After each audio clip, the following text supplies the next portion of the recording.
북한 꽃제비의 생존의 진실을 기록한다.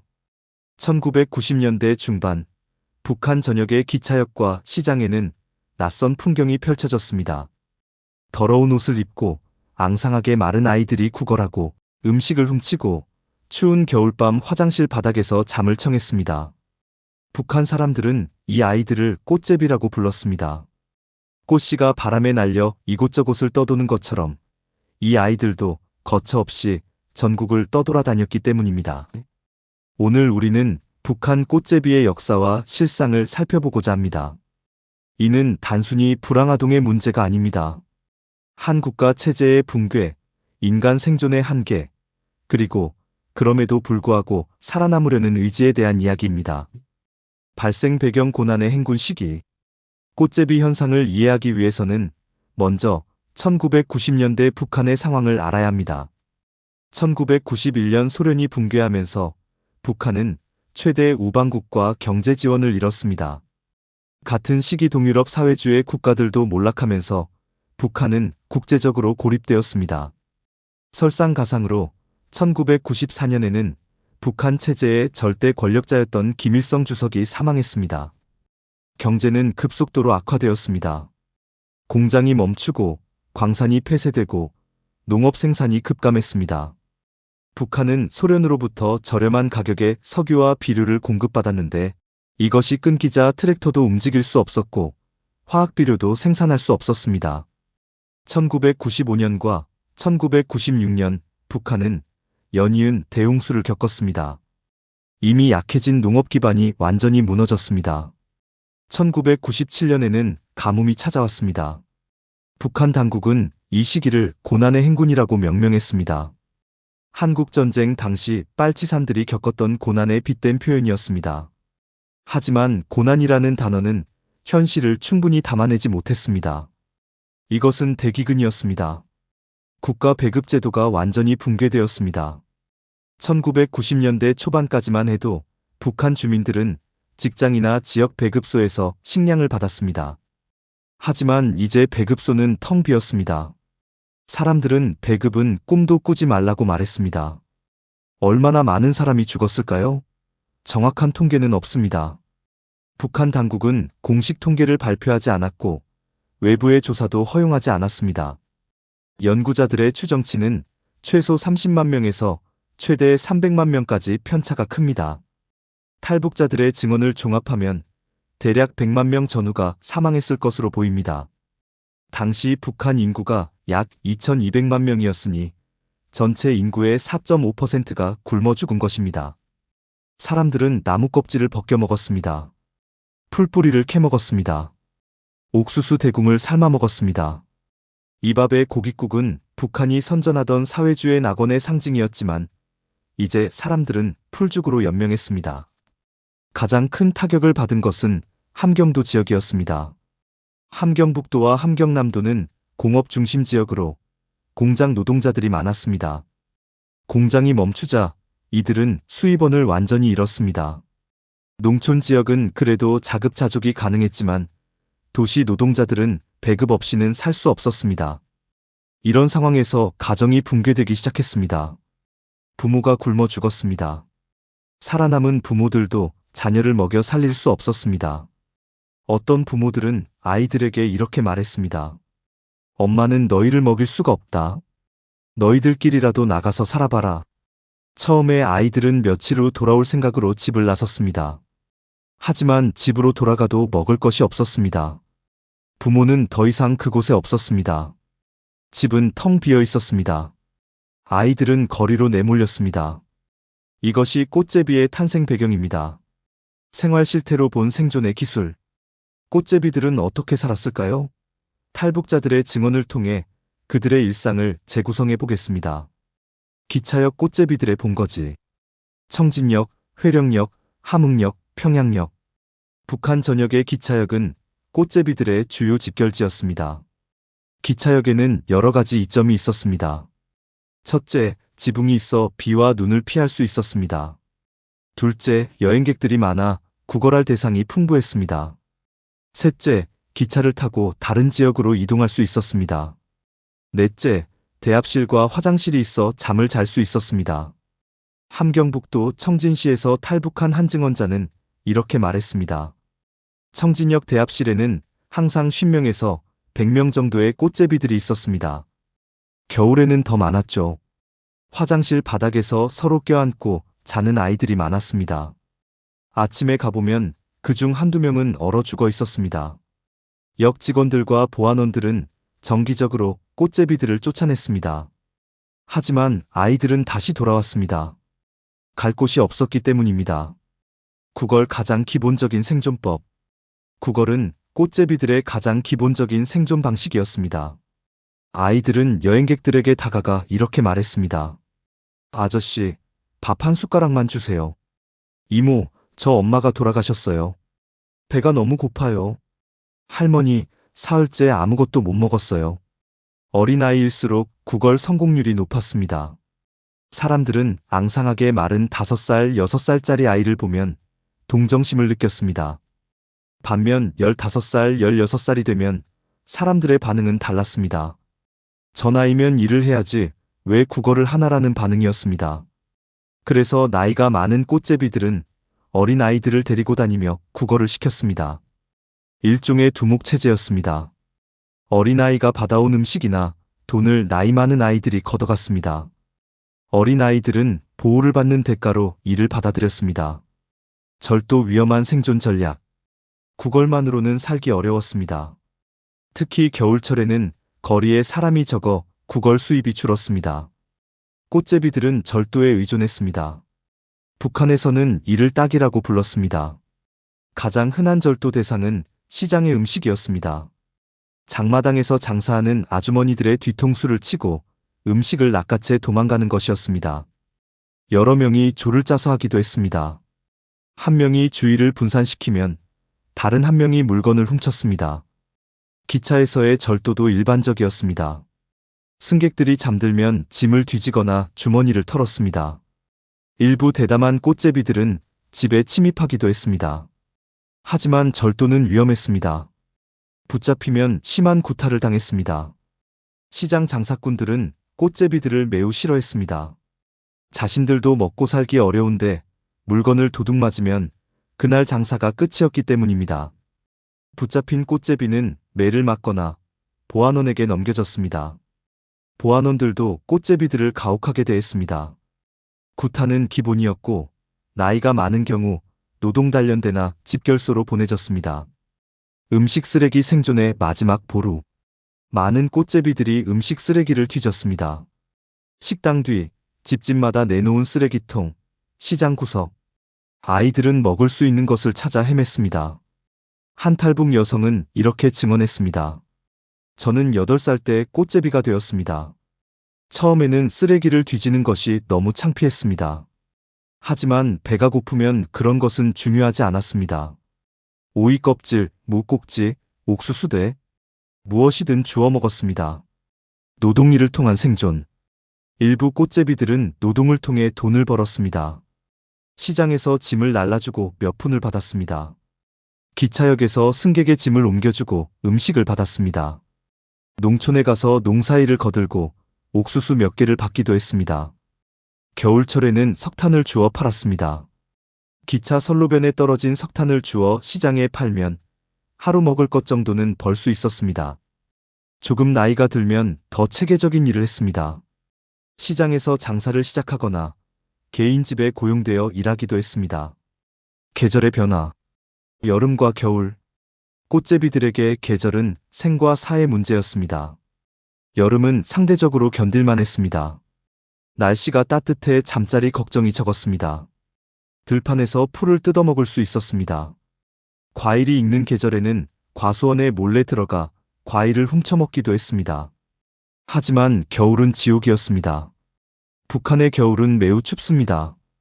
특히 함경도와 양강도는 영하 20도, 30도까지 내려갑니다. 제대로 된 옷도 없고 잠잘 곳도 없는 꽃제비들에게 겨울은 생존의 최대 위협이었습니다. 아이들은 화장실, 하수구, 폐건물 등 조금이라도 따뜻한 곳을 찾아 서로 껴안고 잤습니다. 그래도 많은 아이들이 동사했습니다. 한 탈북자는 이렇게 증언했습니다. 겨울마다 얼어 죽는 꽃제비들이 많았습니다. 아침에 기차역 화장실에 가면 아이들의 시신이 있었습니다. 처음에는 충격이었지만 나중에는 익숙해졌습니다. 그만큼 흔한 일이었습니다. 건강 문제, 질병과 영양실조. 거의 모든 꽃제비들이 심각한 영양실조 상태였습니다. 팔다리는 나뭇가지처럼 가늘었고 배만 불룩했습니다. 이른바 굶주린 배였습니다. 머리카락은 갈색으로 변했고 피부는 거칠고 상처투성이었습니다. 질병도 만연했습니다. 가장 흔한 것은 폐결핵이었습니다. 열악한 환경, 영양 부족, 위생 불량으로 결핵이 쉽게 퍼졌습니다. 기침하는 아이들이 많았지만 치료를 받을 수는 없었습니다. 북한의 의료 체계도 붕괴했기 때문입니다. 장티푸스, 이질 같은 전염병도 흔했습니다. 피부병에 걸린 아이들도 많았습니다. 이와 벼룩이 몸에 들끓었습니다. 많은 아이들이 치료받지 못하고 죽어갔습니다. 성별에 따른 차이. 남자 아이들과 여자 아이들의 경험은 달랐습니다.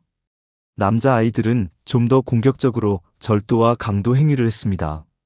집단을 형성하여 조직적으로 활동하는 경우가 많았습니다. 나이가 들면 더 위험한 범죄에 가담하기도 했습니다. 여자 아이들은 성폭력과 인신매매의 위험에 더 많이 노출되었습니다. 어른들이 꽃제비 여자아이들을 성적으로 학대하는 경우가 많았습니다. 일부 여자아이들은 중국으로 팔려갔습니다.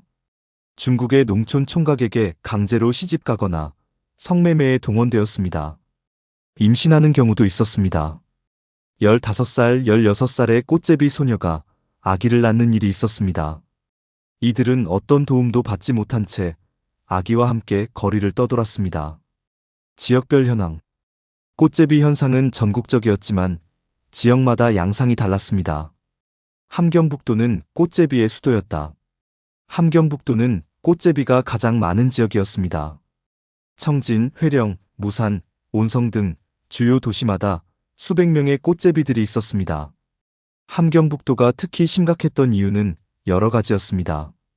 첫째, 이 지역은 공업 중심 지역으로 경제 붕괴의 직격탄을 맞았습니다. 청진의 김책제철소, 성진의 항만 시설 등이 모두 멈췄습니다. 둘째, 중국과 국경을 접하고 있어 유동인구가 많았습니다. 탈북을 시도하는 사람들, 밀무역을 하는 사람들이 이 지역을 거쳐갔습니다.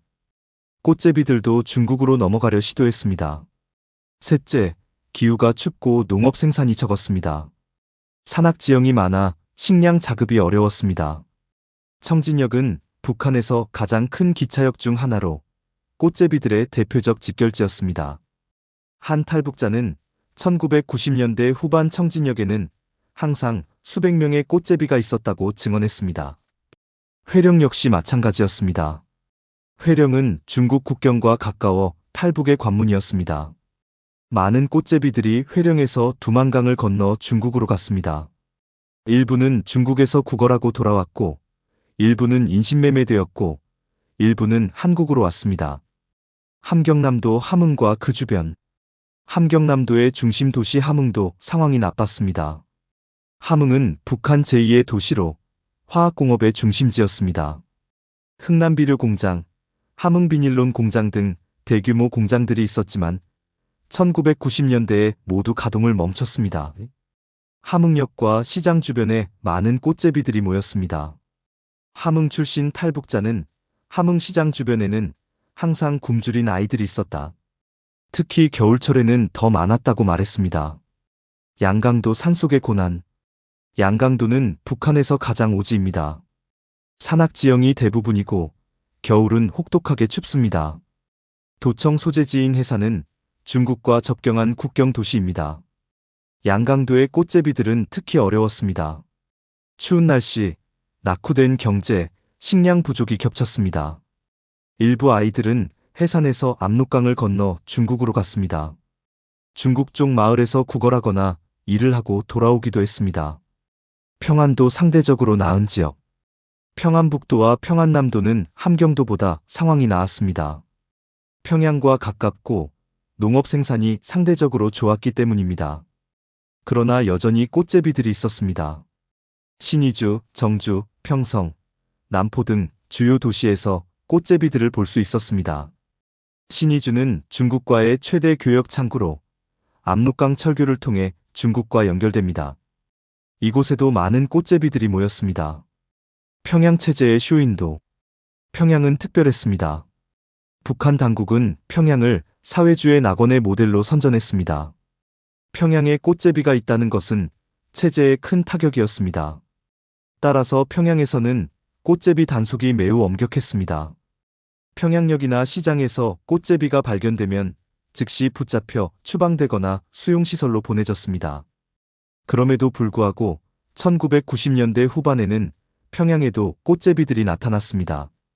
대부분 지방에서 올라온 아이들이었습니다. 평양이 식량 사정이 나을 것이라는 기대로 왔지만 평양에서도 살기는 어려웠습니다. 평양 출신으로 집을 잃은 아이들도 있었습니다. 하지만 이들은 발견되는 즉시 고아원이나 수용시설로 보내졌습니다.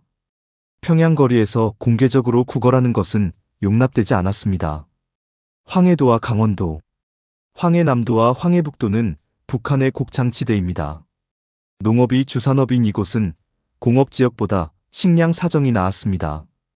그러나 여전히 배급체계는 붕괴했고 일부 아이들이 집을 떠났습니다. 강원도는 산악지형이 많지만 동해안의 어업과 일부 농업으로 버텼습니다. 원산 등 주요 도시에 꽃제비들이 있었지만 규모는 함경도보다 작았습니다. 당국의 대응은 다음과 같다. 북한 당국은 꽃제비 문제에 어떻게 대응했을까요? 공식적 입장 보호와 교육과 관련하여 북한 당국은 대외적으로 꽃제비를 전쟁고아와 같은 개념으로 포장하려 했습니다. 우리는 모든 아이들을 국가가 보살핀다는 것이 공식 입장이었습니다. 북한은 전국의 고아원과 육아원을 운영한다고 선전했습니다. 평양의 9.27 육아원 같은 시설은 외부에 공개되기도 했습니다. 이런 시설에서는 아이들이 잘 먹고 교육받는 모습이 촬영되었습니다. 하지만 현실은 달랐습니다. 수용시설의 실상은 다음과 같다. 전국에 있는 고아원, 구제소, 구빈소 등의 수용시설은 대부분 열악했습니다. 식량이 부족했고 난방이 되지 않았고 의료 서비스가 없었습니다. 한 탈북자는 청진의 한 수용시설에 대해 이렇게 증언했습니다. 저는 11살 때 거기에 보내졌습니다. 하루에 주는 음식은 옥수수죽 한 그릇이었습니다. 그것도 매일 주는 것이 아니었습니다. 아이들은 계속 도망쳤습니다. 거기서 죽느니 차라리 거리에서 사는 것이 나았기 때문입니다. 수용시설에서는 강제 노동도 이루어졌습니다. 나이가 좀 있는 아이들은 농장이나 건설 현장으로 보내져 일을 했습니다. 교육이나 기술 훈련은 거의 없었고 그저 노동력으로 착취당했습니다. 단속과 처벌에 대하여 북한 당국은 주기적으로 꽃제비 단속을 실시했습니다. 보안원 경찰들이 기차역과 시장을 돌며 꽃제비들을 붙잡았습니다. 붙잡힌 아이들은 어떻게 되었을까요? 어린 아이들은 부모나 친척을 찾아 돌려보냈습니다. 하지만 부모가 없거나 집이 없는 경우가 대부분이었습니다. 이런 아이들은 수용시설로 보내졌습니다. 나이가 많은 청소년, 특히 절도나 강도 혐의가 있는 경우에는 더 가혹한 처벌을 받았습니다. 노동단련대나 교화소에 수감되기도 했습니다. 단속 과정에서 폭력도 흔했습니다.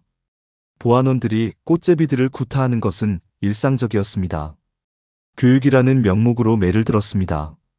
뇌물과 부패. 하지만 모든 단속이 강압적이지만은 않았습니다. 북한에 만연한 부패는 꽃제비 문제에서도 나타났습니다. 보안원들은 꽃제비들에게서 뇌물을 받고 풀어주었습니다. 꽃제비들도 이를 알고 있었습니다. 음식이나 돈, 훔친 물건을 보안원에게 주면 놓아주었습니다. 일부 보안원들은 아예 꽃제비들을 이용했습니다. 꽃제비들에게 절도를 시키고 훔친 물건을 받아 자신이 팔았습니다. 일종의 범죄 조직이었습니다. 지역별 차이. 지역에 따라 당국의 대응도 달랐습니다. 평양에서는 매우 강경했습니다.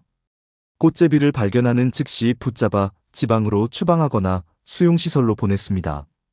평양의 이미지를 지키는 것이 최우선이었습니다. 반면 함경도 등 지방에서는 단속이 상대적으로 느슨했습니다. 꽃제비가 너무 많아 모두 단속할 수도 없었고 당국도 먹고 살기 바빴습니다. 국경 지역에서는 탈북 방지가 더 큰 관심사였습니다. 꽃제비들이 중국으로 넘어가는 것을 막으려 했습니다. 정책의 실패. 결국 북한 당국의 꽃제비 정책은 실패했습니다. 근본적인 해결책은 경제를 회복하고 배급 제도를 정상화하는 것이었지만 북한은 이를 할 능력이 없었습니다. 수용시설을 만들어도 제대로 운영할 자원이 없었습니다. 단속을 해도 아이들은 다시 거리로 나왔습니다. 더 큰 문제는 체제의 모순이었습니다. 북한은 우리식 사회주의를 자랑하며 국가가 모든 국민을 돌본다고 주장했습니다. 하지만 길거리에 굶주린 아이들이 넘쳐났습니다. 이것은 체제의 정당성에 대한 근본적 도전이었습니다.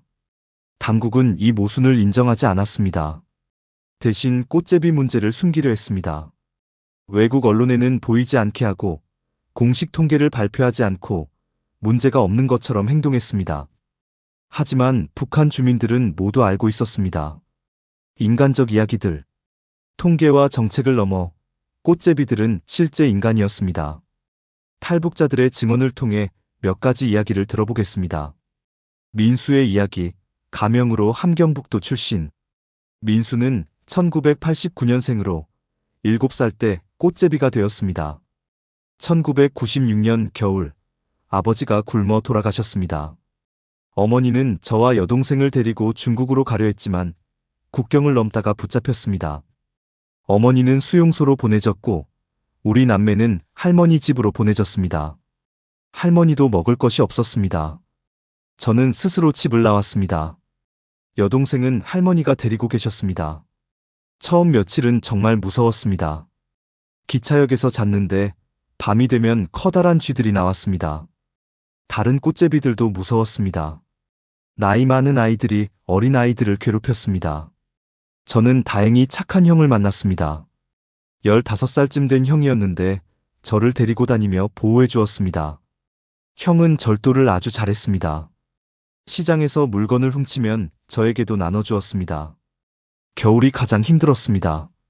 1997년 겨울에 제 친구가 얼어 죽었습니다. 9살이었습니다.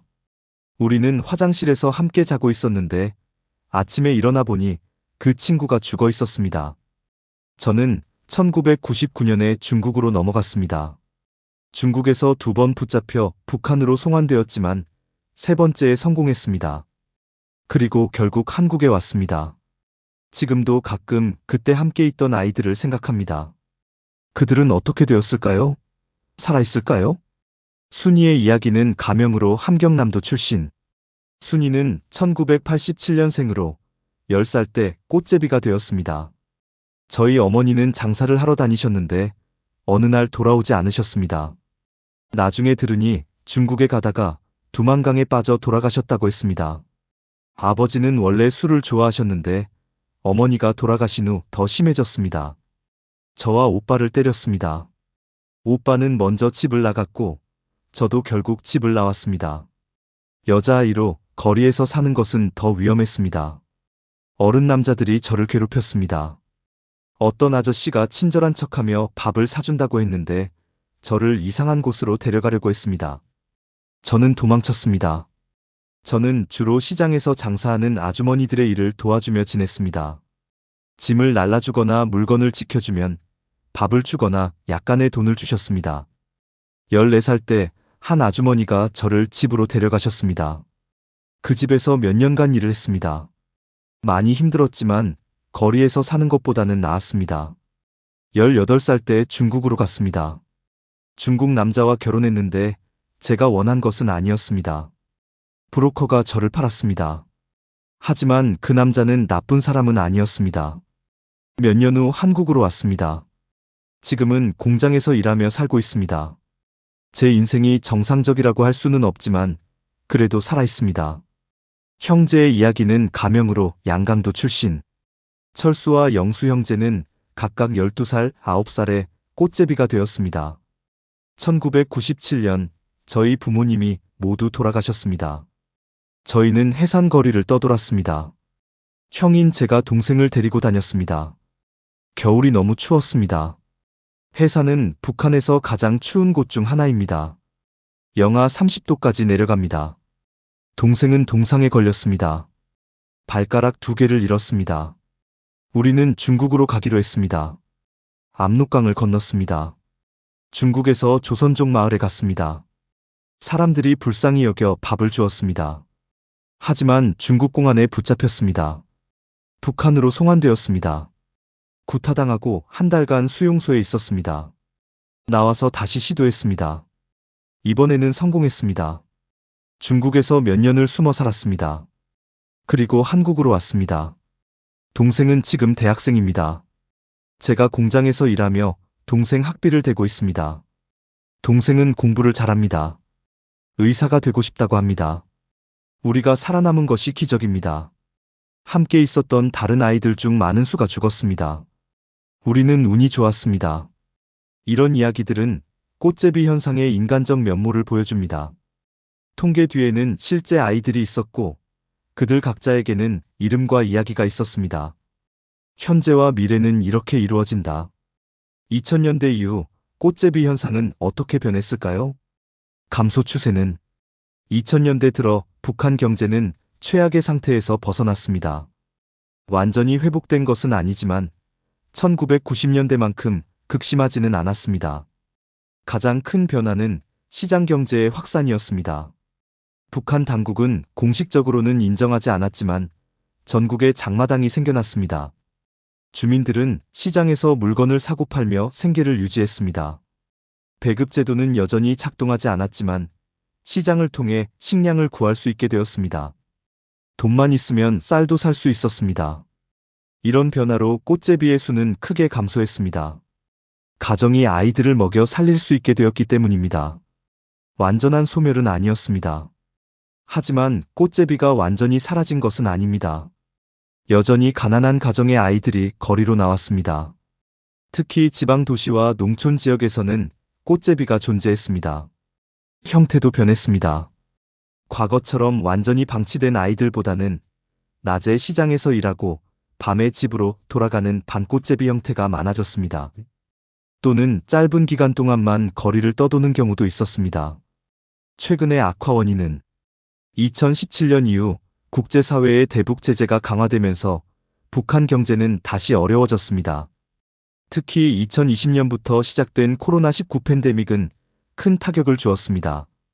북한은 2020년 1월 국경을 완전히 봉쇄했습니다. 중국과의 무역이 거의 중단되었습니다. 북한 경제의 상당 부분이 중국과의 밀무역에 의존하고 있었는데 이것이 막혔습니다. 시장도 위축되었습니다. 장마당에 물건이 사라지고 물가가 치솟았습니다. 일부 지역에서는 다시 식량난이 발생했다는 보고가 있습니다. 2021년과 2022년 탈북한 사람들의 증언에 따르면 꽃제비가 다시 증가하고 있다고 합니다. 특히 국경 지역에서 그렇다고 합니다. 정확한 수치는 알 수 없습니다. 북한 당국은 여전히 정보를 공개하지 않습니다. 하지만 상황이 다시 나빠지고 있다는 징후들이 있습니다. 미래 전망. 꽃제비 문제의 근본적 해결을 위해서는 북한 경제가 정상화되어야 합니다. 배급제도가 회복되거나 시장 경제가 합법화되어 주민들이 안정적으로 생계를 유지할 수 있어야 합니다. 사회 안전망도 필요합니다. 부모를 잃은 아이들, 가난한 가정의 아이들을 위한 실질적인 복지제도가 있어야 합니다. 하지만 현재의 북한 체제 하에서 이런 변화를 기대하기는 어렵습니다. 북한은 여전히 폐쇄적이고 경제개혁에 소극적입니다. 핵개발에 자원을 집중하며 주민 복지는 우선순위가 아닙니다. 국제사회의 인도적 지원도 제한적입니다. 유엔과 국제 NGO들이 북한에 지원을 제공하지만 분배의 투명성이 보장되지 않습니다. 지원 물자가 실제로 필요한 사람들에게 가는지 확인할 수 없습니다. 따라서 당분간 꽃제비 문제는 계속될 것으로 보입니다. 경제 상황에 따라 수가 늘었다 줄었다 할 것이지만 완전히 사라지지는 않을 것입니다. 결론에 이르러 북한의 꽃제비 현상은 무엇을 말해주는가? 첫째, 이것은 체제 실패의 증거입니다. 사회주의를 표방하는 국가가 자국 어린이들을 보호하지 못했습니다. 인민의 낙원이라던 곳에서 아이들이 굶어 죽었습니다. 둘째, 이것은 인간의 생존 의지를 보여줍니다. 가장 극한의 상황에서도 아이들은 살아남으려 했습니다. 7살, 8살 아이들이 스스로 밥을 구하고 잠잘 곳을 찾고 위험을 피해 살아남았습니다. 셋째, 이것은 사회적 유대의 붕괴를 의미합니다. 원래 북한 사회는 집단주의를 강조했습니다. 하지만 극심한 경제난 속에서 각자 도생이 되었습니다. 이웃도 친척도 심지어 부모도 아이들을 돌볼 수 없었습니다. 넷째, 이것은 계속되는 인권 위기입니다. 1990년대의 극단적 상황은 지나갔지만 북한 어린이들의 권리는 여전히 침해받고 있습니다. 교육받을 권리, 건강할 권리, 가족과 함께 살 권리가 보장되지 않습니다. 꽃제비들은 이제 성인이 되었습니다. 1990년대에 7살이었던 아이가 지금은 35살입니다. 이들은 어떤 삶을 살고 있을까요? 일부는 북한에서 평범한 삶을 살고 있을 것입니다. 일부는 탈북하여 한국이나 다른 나라에서 새로운 삶을 시작했습니다. 그리고 많은 수가 살아남지 못했습니다. 한국에 온 탈북자 중에는 전직 꽃제비가 많습니다. 이들의 이야기를 들어보면 과거의 상처가 여전히 남아있음을 알 수 있습니다. 영양실조로 인한 성장장애, 교육결손, 심리적 트라우마. 꽃제비로 산 시간은 평생 그들을 따라다닙니다. 하지만 동시에 놀라운 회복력도 보입니다. 극한의 상황에서 살아남은 사람들은 강합니다. 많은 전직 꽃제비들이 한국에서 성공적으로 정착했습니다. 일부는 대학을 졸업하고 직장을 얻고 가정을 이루었습니다. 북한의 꽃제비 현상은 여전히 진행 중인 이야기입니다. 1990년대만큼 극심하지는 않지만 여전히 북한 어딘가에 굶주린 아이들이 있습니다. 여전히 거리를 떠도는 아이들이 있습니다. 우리는 이들을 기억해야 합니다. 통계가 아니라 이름을 가진 개인으로서 기억해야 합니다. 그들의 고통을 기억하고 그들의 생존을 기억하고 그들의 존엄을 기억해야 합니다. 그리고 이런 일이 다시는 일어나지 않도록 어떤 체제도 어린이들을 거리로 내몰지 않도록 우리는 경각심을 가져야 합니다. 북한의 꽃제비들은 우리에게 묻습니다. 인간은 어디까지 견딜 수 있는가? 사회는 어디까지 붕괴할 수 있는가? 그리고 그럼에도 불구하고 희망은 가능한가? 이 질문들에 대한 답은 아직 완성되지 않았습니다. 북한이 변하지 않는 한 꽃제비의 이야기는 계속될 것입니다. 지금까지 북한 꽃제비의 역사와 실상에 대해 알아보았습니다. 이것은 비극의 역사이지만 동시에 인간 생존의 역사입니다. 가장 어두운 곳에서도 아이들은 살아남으려 했고 일부는 성공했습니다. 우리는 꽃제비들의 이야기를 기억하고 꽃제비들의 목소리를 들어야 합니다. 그것이 우리가 할 수 있는 최소한의 일입니다. 기억하고 최소한의 혜택을 받게 해줍시다.